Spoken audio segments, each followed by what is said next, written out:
Okay, welcome to Into the Channel, a podcast primarily about women's football. Before we hit the pitch, if you enjoy the show or love women's football as much as your boys do, come kick it with us already. Subscribe, follow YouTube, Spotify, Apple Podcasts, wherever you like to watch or listen. We are there at ITC_pod on X. I am your host, Dino DeCespedes, and as always, I am joined by my co-host, Mr. Grant Engel. What is up, man? Oh, I'm feeling just fantastic. We're going to talk more Champions League. We've already talked about the UWCL. This is a 2-beer program. Oh, yeah, that's right. I'm very thirsty this evening. So, yeah, I'm excited. The Champions League is coming back. Let's talk about it. Let's do it. Let's rev our Champions League engines up a little bit here. Semifinals kick off this weekend, if you can believe that. We made it. When it was announced, like April 20th felt so far into the future. I was just like, God damn, we have to wait it feels like a year. But now, this Saturday, we're going to be a couple kids on Christmas. Again, shout out to the NWSL. Shout out to the She Believes Cup. Shout out to Euro qualifiers. Just getting us to this point. With that said, 2 monster matchups coming up this Saturday. Barcelona versus Chelsea. Saturday, 7:30 a.m. Eastern Time, 4:30 a.m. Pacific. Sorry, bro. And that will be followed by Lyon versus PSG. That one going down at a much more reasonable, much more West Coast friendly, 1 p.m. Eastern, 10 a.m. Pacific. Both matchups streamable here in the U.S. on DAZN. Let's do a quick little check-in on each of our 4 semifinalists, maybe share some initial thoughts on what we will be looking out for when the Final Four kick off this weekend. Mr. Grant Engel, where do you want to get started? I think we should start with the favorites. Let's talk about the Catalans. Let's start with the powerhouse, Barcelona. Let's do it. So this weekend, Barcelona got a nice little tune-up match with Villarreal. Claudia Pina got the scoring started. Villarreal kept it interesting for ultimately wilting to the barrage that is that Barcelona attack. Anything you noticed in this one? I think we need to make a quick addition to the ITC record book. Talk about Claudia Pina's goal, the opening goal in the Villarreal match. Beruelo has the ball inside the 18. Multiple defenders. They need to swarm towards Salma because, of course, you wouldn't do anything any other way. They converged on her to probably stop what they felt was going to be a certain goal. One of the defenders pokes the ball to Pina, who then drills it home for the first goal. Beruelo doesn't get the credit for the assist on that, but I feel like it's a pretty clear assist. How do you feel about jotting that in the ITC record book? I already jotted it. I think Nice. I was on your same wavelength. I mean, this Barcelona team is just. I feel like we can be giving out a lot more assists than we actually do give out in the ITC personal record book. But that one stood out for sure. So I'm glad you called it out. All right, I appreciate that. Good to hear we're on the same page. I do think we should give a shout out to 27-year-old Jamaican forward Kayla McKenna, who scored the equalizer for Villarreal off a great pass from Lucia Gomez. But I think that equalizer kind of ended up proving something that we've talked about throughout this Champions League watching Barcelona, is that the margin for error versus Barcelona is just minuscule. Mm-hmm. Later in the match, Fridolina Rolfo puts Barcelona ahead 2-1 on a long cross that just happens to get over the head of the keeper and hit the side netting. I believe our pals over at Men in Blazers podcast, it's a shot, it's a pass, it's a chasse. I think that's what it was. I think Rolfo clearly hit it to be a cross. It ends up going into the net. And then the floodgates just kind of open from there. Mm-hmm. And you can kind of see the players on Villarreal kind of look at each other like, okay, so now Barcelona's going to get lucky too. So not only, if you want to stand a chance against Barcelona, not only do you need to play your absolute best, but you need Barcelona to make some uncharacteristic mistakes. But then you also need luck to be on your side and no luck to be on Barcelona's side. Okay, then. Good luck checking all those boxes. Yeah, tall task. You said it, man. After Rolfo makes it 2-1 with that cross shot, Barca gets another 2 goals from Salma Beruelo. Yeah. So not only does she get into the ITC record books, she also gets into the actual record books with a couple goals. And then they get another goal from, 2-time Ballon d'Or winner, Alexia Putellas, who earns a penalty, then smashes home the PK. That's now 10 goals for 1 goal against for Barcelona in their 2 matches since we last saw them in the Champions League. And they look as potent as ever. I think they're in pretty good form. I do want to switch gears, though, and talk about the team Barcelona will be facing, and that is Chelsea Football Club. Yeah, let's talk about them. I mean, some interesting results here over the last month or so. They've Mm-hmm. lost two of their last three matches. They have their 1-0 loss in the League Cup final versus your Arsenal. They notched a Let's 2-0 go. win at home versus Aston Villa. And then just this past weekend, they had an away loss at Manchester United 2-1 in the FA Cup semi-final. I mean, you just don't see Chelsea lose a lot of matches straight up. And for them to have two losses, both of which are in cup scenarios, it's got to feel kind of weird going into a semifinal against the juggernauts in Barcelona for the Champions League.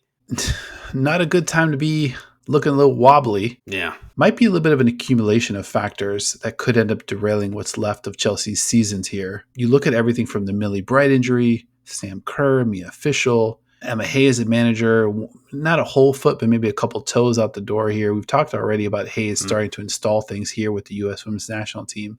We know she's involved in some capacity. It's such a massive job, even for a rock solid professional like Emma Hayes. Like a responsibility like that, how does that not trickle into your day-to-day life or just kind of maybe erode a few percentage points off of your focus in terms of like what you're working on now? I'm not saying that that's kind of what we're seeing, but I think all of these little factors do add up to just some weird results. I mean, these are close losses, well contested losses, but they're losing. Yeah. And now it's really like they've got to travel to Barcelona for this one. A rough result here. I mean, it might be a wrap. Barcelona is definitely capable of that. So what are your thoughts on kind of like what might be off kilter a little bit with Chelsea? I think you hit on something interesting in talking about all those factors. It's Emma Hayes' final few months with the club. They had this pressure of like they could win a quadruple if they win the league. They could win the League Cup. They could win the FA Cup. They could win the Champions League. And now two of those are out the door right away. I thought there were some interesting things that happened in this match against Manchester United that were like a little telling. Mm. Those Reds, they showed right away that they were not going to be afraid to play long passes very early. Yep. Their opening goal, they play the ball back to Earps. Earps sends it way forward. The ball gets headed across the halfway line. And then Yves Perisset, who has been awesome in the Champions League and is a great player for Chelsea, she makes a really uncharacteristic mistake. I think what she was trying to do there is play it back to Hannah Hampton. And it looked like it was one of those things where you're trying to get your foot on it to like really, hit the meat of the ball and send it back. And it looked like she might have just got side foot or something like that.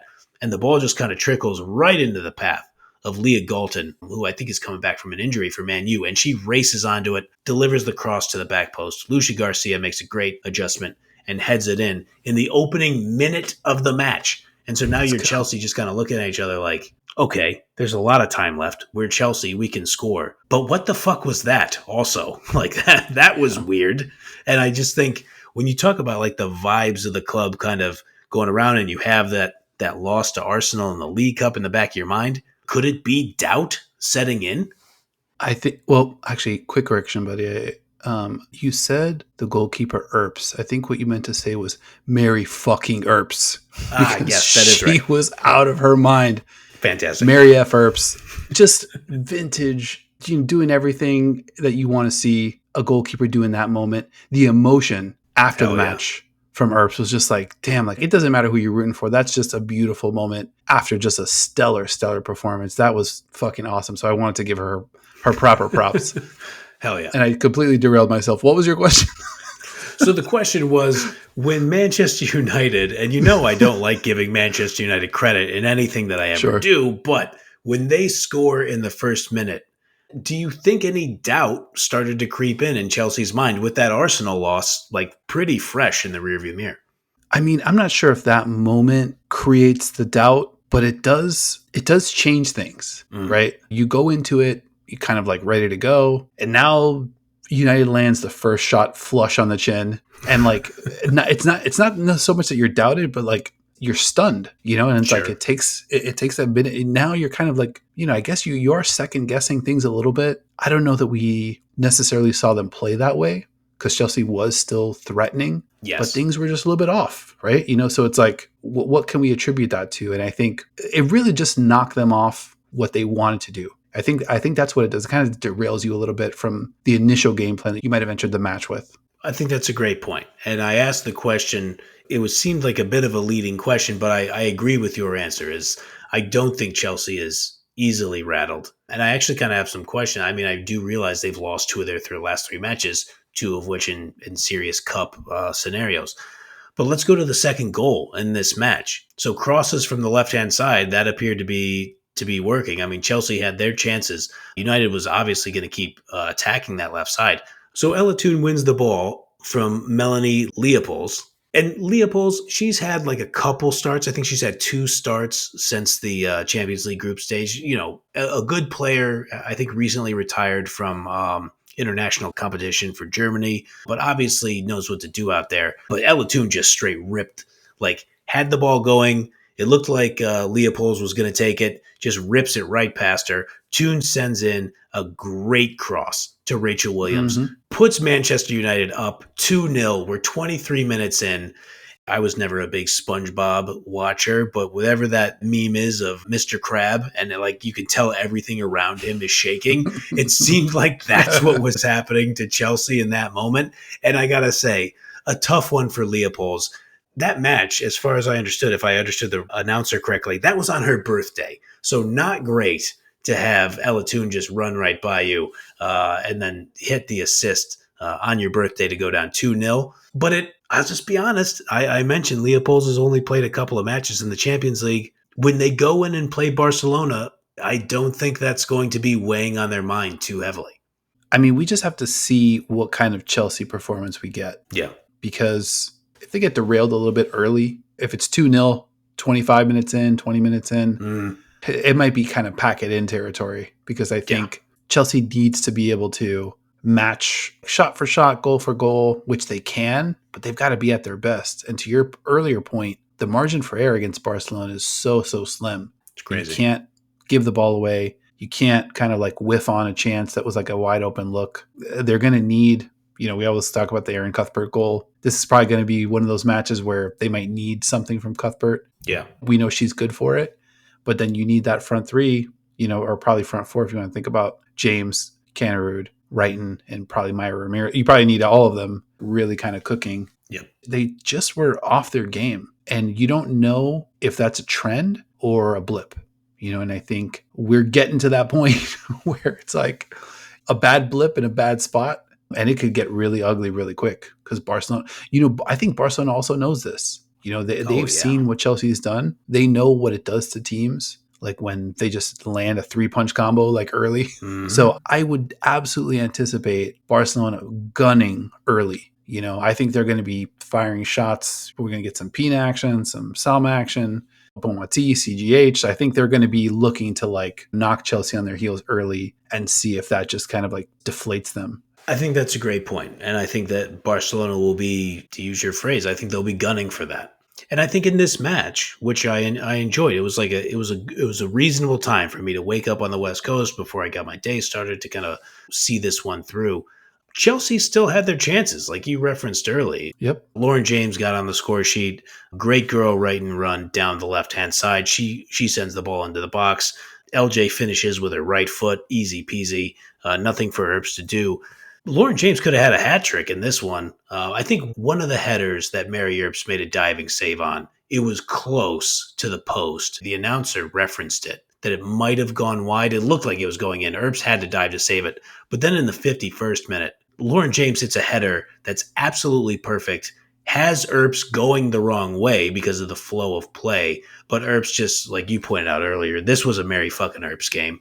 She's able to make the diving save. You can see on the replay from like the wide shot that James starts to do the trot to the left. Like, yep, easy money. That's the equalizer. Because she thought that was for sure a goal. And Earps is able to punch it away. Absolutely great. So, yeah, I think that Chelsea, they're going to be super disappointed with it. But are you going to look at Joanna Ritten-Canarud and Aaron Cuthbert and Lauren James, Ashley Lawrence, Kadisha Buchanan, Hannah Hampton? Are you going to look at all those players? Myra Ramirez, you're going to look at all those players and be like, yeah, I don't think you have much of a chance against Barcelona. Like, I feel like they're going to be like, yeah, we'll probably be fine. So I think they're going to be able to walk in, put this in the rearview mirror and say, let's go play. Let's go win the Champions League. Yeah, I'm gonna be locked in on LJ. I mean, I've kind of said it before. She shows flashes where you could make the Amazing. case that she's the best player in the world. Like I think she's I think so. poking around that conversation. Yeah. And if that's the case, this is the type of match where you think about like a young like Ronaldo or like and they have these like turning point kind of like high leverage big pivot type matches where you're just like, oh damn, like they showed up, they were here, they did it, like Yep. they did what we were waiting to see happen in a huge spot. This is that kind of spot. I don't want to put it that much not like whatever I say matters, but like I think she's still a young player, but this could be an LJ moment, I think, for the books, and I'm pretty excited to see what happens there. But last note on it, I feel like there's nothing really that can knock Barcelona off their game. I think Chelsea can score one early, they can score two early. I don't think Barcelona's going to change any kind of game plan. You flip it though, if Barcelona gets off to a hot start, I think you can see Chelsea, the vibes or the tenor start to change a little bit. So I think this is going to be one of those matches where it really depends on what actually happens in terms of dictating what the rest of the match and maybe the rest of the tie looks like. Yeah, I think that's a great way to put it. Because Barcelona, you get behind early to them, you feel like it's a death blow. But Barcelona never has to feel like that. I mean, Yeah. you could tell they were frustrated with the way Braun was able to pack it in and make things harder for them. But they're just like, okay, as many sports cliches as you want to say, they just kept chopping away, just kept kind of playing their game. And they have to think eventually we're going to produce enough quality to score. It almost never works both ways, no matter how great of a club you are playing against Barcelona. So I think I'm with you on that. But I will say, if Chelsea goes up 2-0, we might start to see, Lauren James, she's got a little bit of shithousery to her game, which I like. Aaron Cuthbert has the same thing. Like, I think Ashley Lawrence and Kadisha Buchanan, I think they have a little bit of the same thing themselves. I think Jess Carter will rough you up if you're in the right situation. So if they go up 1-0, 2-0, they could be like, okay, I'm just going to foul Aitana Bonmati and see how much I can frustrate her and maybe get her off of her game. Or I'm just going to foul the shit out of CGH. And are you tough enough to handle it? Which, spoiler alert, if we know anything about our Norwegian siblings over there who we got so much respect for, I think she'll be able to handle it. But it doesn't mean that you won't try on the pitch. Makes sense. Like we said, this one's going down 7:30 a.m. Eastern on Saturday. Let's rendezvous over to France, though, and check in on those two all-star teams as we get prepared for their clash on Saturday. I'd like to start with Lyon. Yeah. So the parallels to Barcelona for this Lyon side continue. Both teams within just 2 goals of each other with regard to goals scored and goal differential through the group stage of the Champions League. Barcelona advances 5-2 on aggregate over Braun. Lyon advances 6-2 on aggregate over Benfica. In their last 2 domestic matches, Barcelona 10 goals for, 1 against. Lyon 9 goals for, 1 against. These two teams have always maybe felt like they were on a crash course. Over a lifetime of watching sports, though, I think we're both experienced to know that things rarely follow that predictable track. But Lyon, they've looked really good, man. A name you love to remind us about, Vicky Beccio. She had herself a game. They beat Saint Etienne 6-1 away. Anything that you took away from that one? I know that you love a good Beccio-sance as much as the next guy. I do, man. I mean, that chip she had from right around the 18 was just as perfectly executed as you could do it. Amazing skill while she's running at pace. And I mean, is she the 7th, 8th, 9th best player on Lyon? I mean, and I like her as much as anybody. Like, I think she's great. I think her ceiling is super high. Think about all the players on this roster. I think she might be the 8th best player on the team, and she could be a world beater. She's definitely in that neighborhood.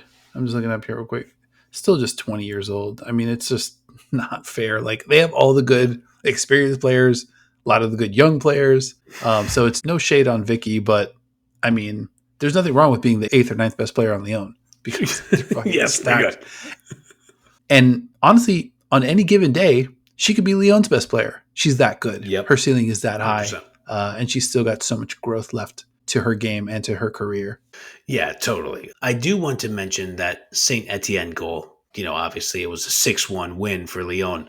That goal for Saint Etienne that was officially credited to their right wing Amandine Pierre-Louis, It was an entertaining goal, to say that. It ping-ponged off of Endler and off of Wendy Renard before it just like kind of fell right into Pierre-Louis' lap, and she was able to score it. So good for her. I do not know in her history. Shame on me for not doing the research. I don't know if she has a goal against Lyon in her past, but you know what? Amandine, nobody can ever take that goal away from you. You scored a goal against Lyon. You should have celebrated the hell out of it. It was a rout, but hey, you scored a goal against Lyon. There's a lot to be said for that.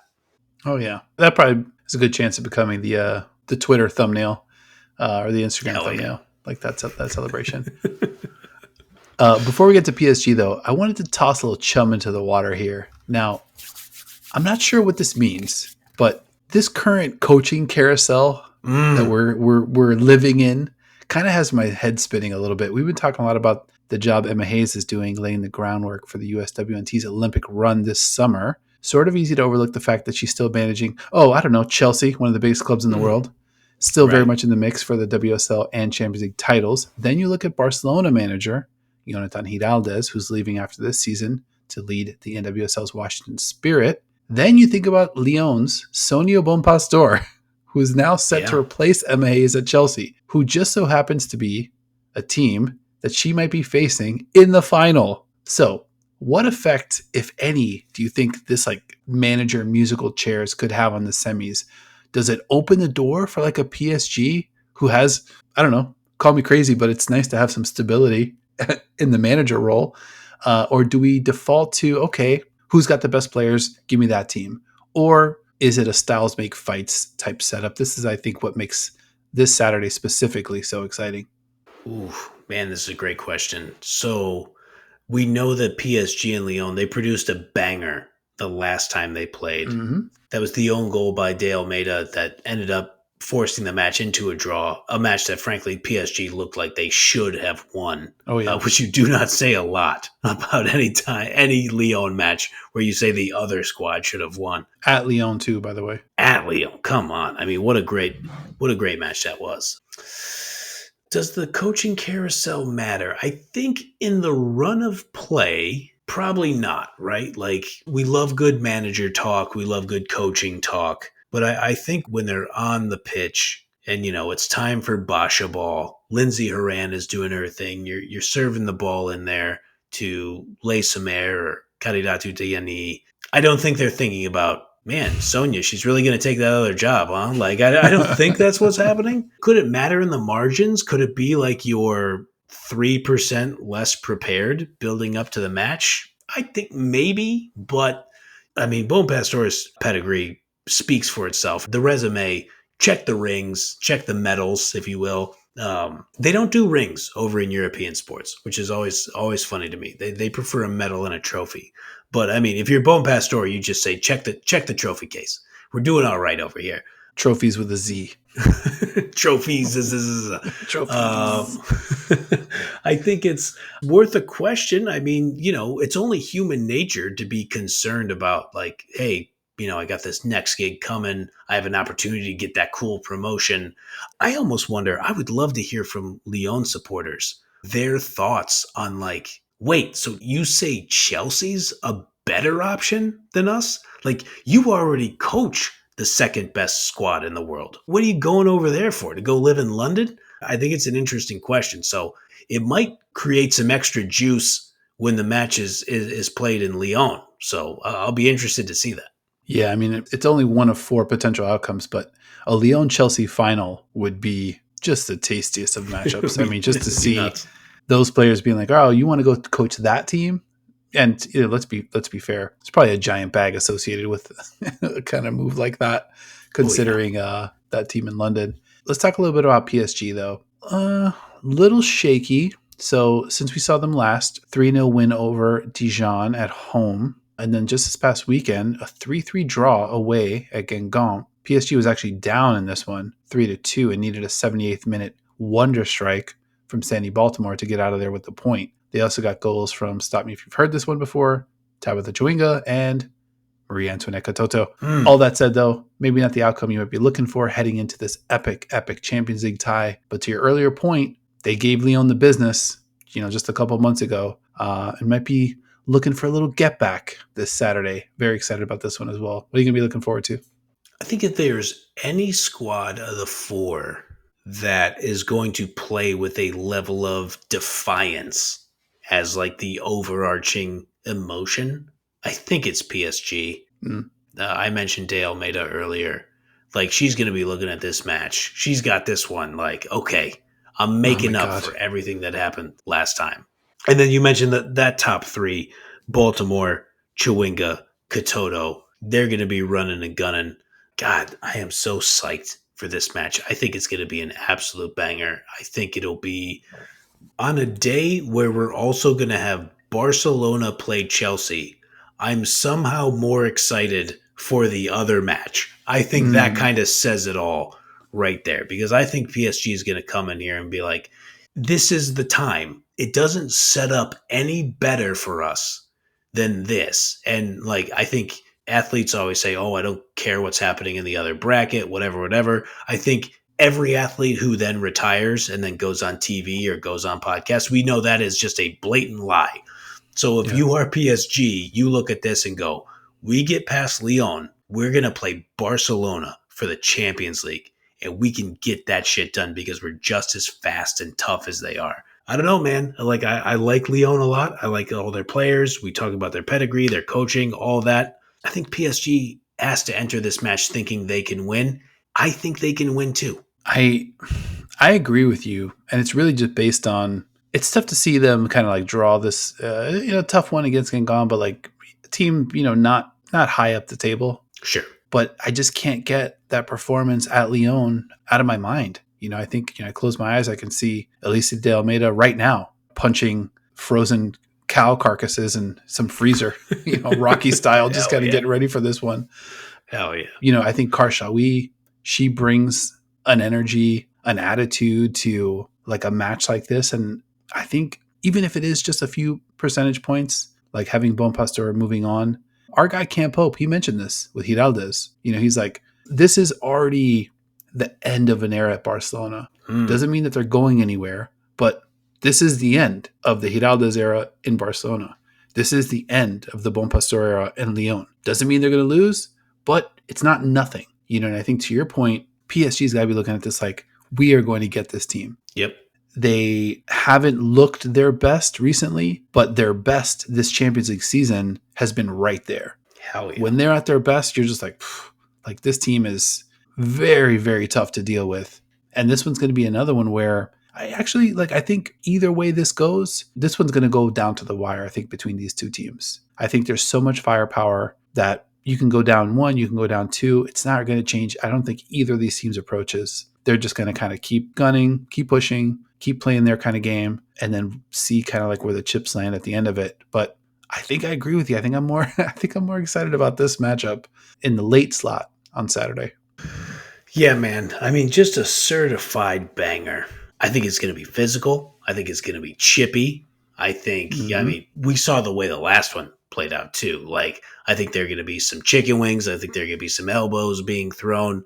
I think there might be some, maybe a little bit of acting involved in the final third on the either side, frankly. So, yeah, I mean, it's everything you like about football when you watch it. I just could not be more excited for it. Oh, yeah. Got Wendy Renard back. Let's go. Well, this one's going to be, I don't know, pay-per-view. Shout out to DAZN again for hooking us up and letting us take all of this in. Saturday's going to be here before we know it. Very excited. Anything else you want to hit before we get out of here? No, I think that's it, man. I think we covered it. The only thing left to do is just kick it off and let's play. I'm with it. All right, man. I think we did it.